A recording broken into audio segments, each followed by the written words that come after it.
Hey guys, well, it's officially Monday now, at least on my time. It's like a little bit past midnight. But this is Ree. I am coming to you guys to to do a follow-up to my 90 Day Fiance video that I just uploaded. So someone left a comment where they said that I hope you're going to talk about Mike's racist post. I'm like, what are you talking about? I then decide to look up what they're saying. So, of course, it's not on his page or whatnot. So I'm like, what are they talking about? They got to be speaking about something. After looking through a few videos, Auntie's advice, thank her for that. Love her page. But I ended up finding in her link bio the link to what the person that left the comment is speaking of.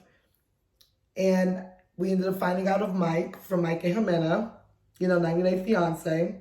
He's a racist. And, oh, I'm tired. I can't even. So basically, Mike had a previous Instagram page. Not the one now. He had a previous one. Now, this Instagram page was last active as of the end of last year, right? And so he made this post, which was some years ago, where he is speaking about President Obama. He is speaking about the LGBT community.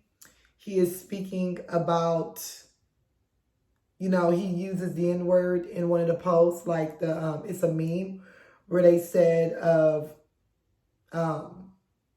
N-words being unable to use their welfare card. And then he mentions also, where I'm guessing he's referring to the Latina community, because he says, because it says, oh, Dora Explorer of swipe, no swipe, right? Like, I guess like trying to make fun of the accent or whatever. So he's making fun of the Latina community as well as with the welfare, which is odd to me, considering that you have been embarrassing yourself on national TV, okay, with Jimena, a Latina girl, okay? Let me tell you something. This is not a moment of, Mike, I had hope for you, because I never did, okay? Mike, if you've paid attention to any of my videos when I've spoken on Mike, I've made it very clear that I have no sympathy for him, okay? I have no sympathy for him. I have no pity for him. The problem is that a lot of people, they're up in arms because they were handing out sympathy, and I don't understand why.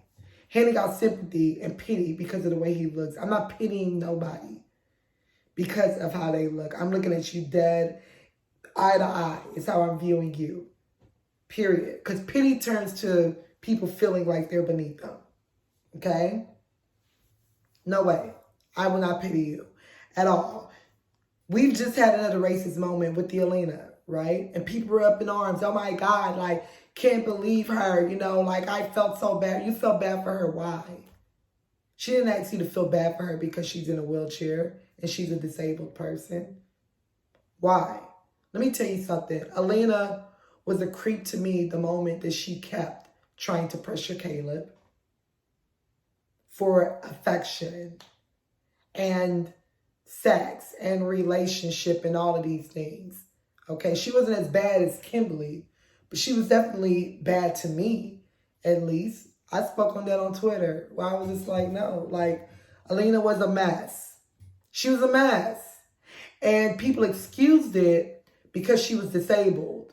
People excused the fact that Caleb, who got off of a plane that's been up in the air all day, and if you have not flown more than 15 hours in the air, you do not understand how tired a person is. And he arrives, he has to lift you up because you didn't expose the full extent of your disability. So he's carrying you up flights of steps with suitcases and things. Keep in mind there's no elevator, and now you still want affection. Girl, what? And we excuse that, right? Now people are up in arms when you find out that Alina was racist, right? Same thing with Mike. Oh, I feel bad for the guy. He's a great guy. What is great about Mike? when he was burping all over the place and farting all over the place and disrespecting another human being's property by leaving your fluids and your snots and your things in their car. And then try to blame it on ADHD. Taking advantage of the lack of awareness that Jimenez to ADHD. And the crazy thing is even with all of that, even with you doing all of that, she still didn't want you. Let me tell y'all something. Racism and hatred in the world, it does not stop just because someone is disabled. It does not stop just because someone is homeless. It does not stop just because somebody is without food and water. It does not stop just because someone is in a bind. Right? We're witnessing this with the Ukraine and the Russia matter. Because yes, Ukraine is asking for assistance, letting us know what's going on, and everyone is showing pity. But then you see numerous videos of the blacks that are in Ukraine, and they are blocking them from getting on trains, blocking them from escaping, literally fighting them at the station. There's tons of videos all over the internet of them blocking them. There's tons of videos of the blacks there, whether it be the Africans or, African Americans, wherever, the black people there, people of color there, speaking and saying is going in order of white children, white women, white men, then us. Even when there was room, they're showing video of them blocking a 15-year-old girl. There's videos of a black woman with an infant in negative 3-degree weather. And they're blocking her from entering, from leaving. But yet you're looking for sympathy. So even in crisis, hatred is still there, right? Even in crisis, people don't want to talk about that. Stop thinking that people, because I'm speaking to everyone, because it doesn't matter as far like Mike, Elena, that's not going to stop nothing here. Stop, just focus on why you're quick to hand out these sympathy and things for these people instead of focusing on their character.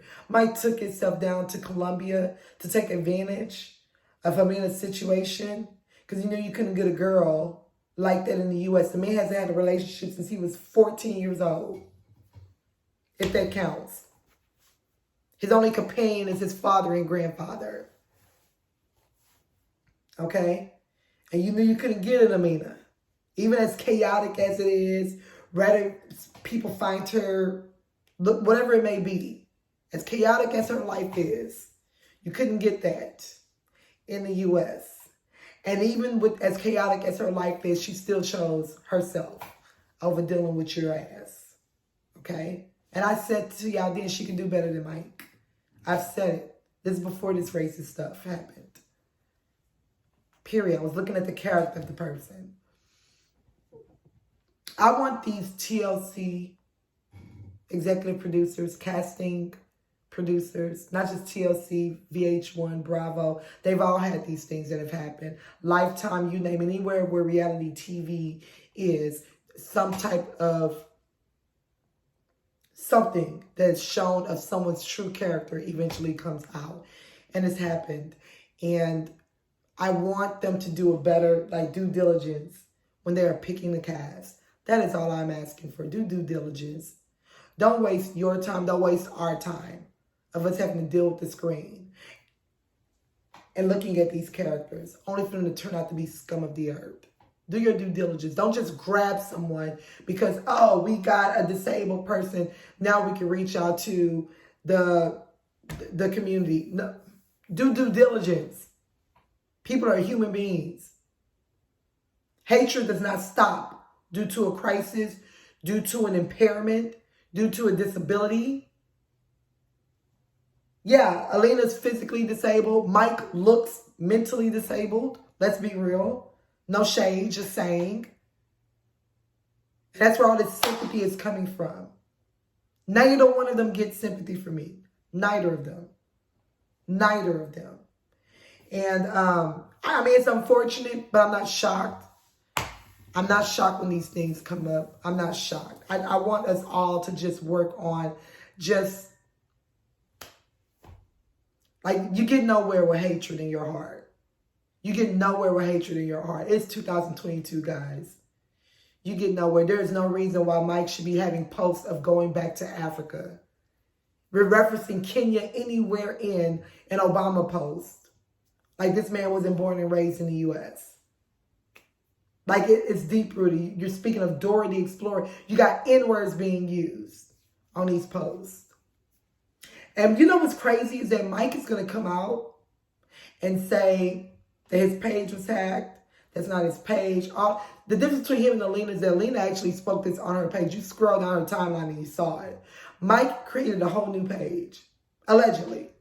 So it's going to be easier for him to say, oh, that's not my page, or that page was hacked, which is why I started a new one, even though it was used as recent as last year.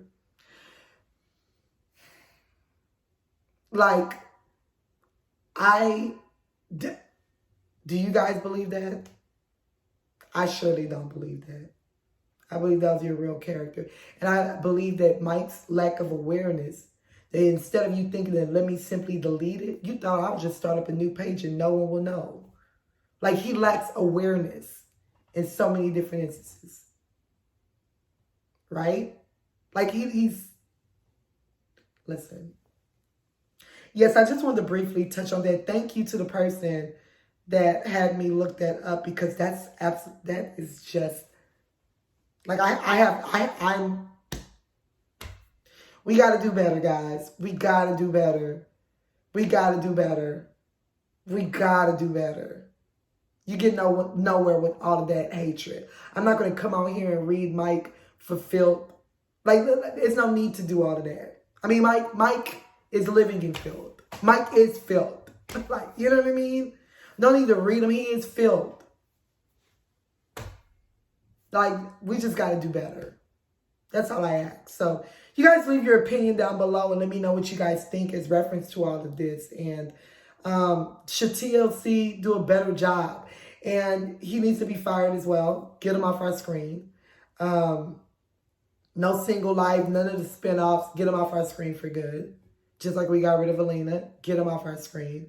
But yeah, I mean, I'm waiting to see what he's going to say regarding all of this. So you guys like, comment, subscribe. And I want to hear everyone's thoughts regarding this. Okay, speak to you guys soon. Bye.